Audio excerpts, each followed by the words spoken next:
Hello there, I'm your friendly neighborhood 1800 here, and my name is George. Today we're going to cover bishop forks.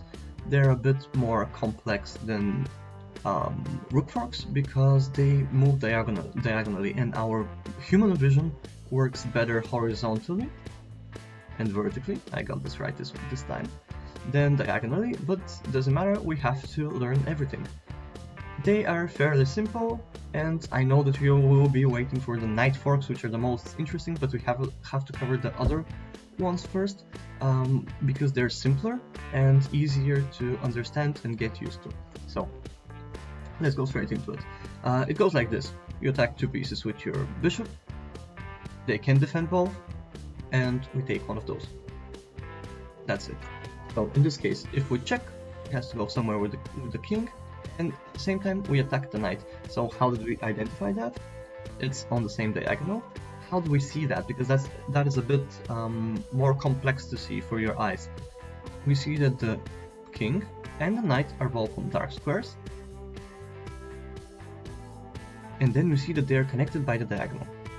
It is simple, but you have to pay attention a bit. How do we see that about the knight? It's like it's on the corner of the board. Can I attack it and make it more uncomfortable in some way? So we see the knight and we want to attack it. We have to always look for checks as well. So if we look for the check that attacks the knight, we're going to find it. Up and back. Let's continue. Here we delivered a fork with our pawn, as we saw in the first video. He takes with the bishop.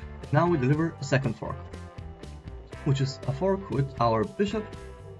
We attack two pieces at once. It doesn't have to be the king necessarily. It can be any two pieces which are of greater value than the bishop. Here we attack his bishop. He has several ways to respond. He can protect it with the rook, he can escape somewhere, or he can let it hang, but that doesn't make any sense. This is a bit more advanced, so stay with me. He wants to protect it. And now how do we identify stuff?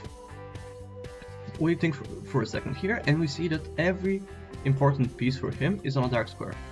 And we think to ourselves, okay, our bishop is eyeing on his king. If we get rid of this pawn, it's going to be check. So if we just took here, and this pawn wasn't there, it was going to be a discovered check, and we were going to win a lot of material. What stops us from doing that? This bishop and the pawn. If the bishop doesn't protect the pawn, then we can take it with check, which is great. So if his rook was there, and we delivered the check, then he has to move the king, or the rook to protect, and then we take the rook. So that's what happens. We take it, he has to take, he doesn't have a real choice. That's it, we win material. So what is it here? He says to himself, okay, he can't really protect this pawn, so I have to attack it. It's better for me to attack it. He goes there.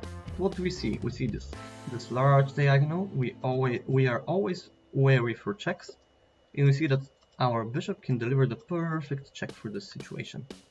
His piece was on a dark square, his king was on a dark square, and we have a double attack. Simple as that. And the last one we're going to cover is a bit more complex. He wants to, this is a fairly normal situation, nothing too special. He wants to go somewhere with his knight. He sees that on c6 he doesn't have any future for now, so he wants to go on this side. He will go to the center, but he has other options as well. He goes on the side, and then we identify it. Two pieces on light squares, we have our light squared bishop. If we attack them both, he cannot protect. So we attack, and we take a snack. That's it.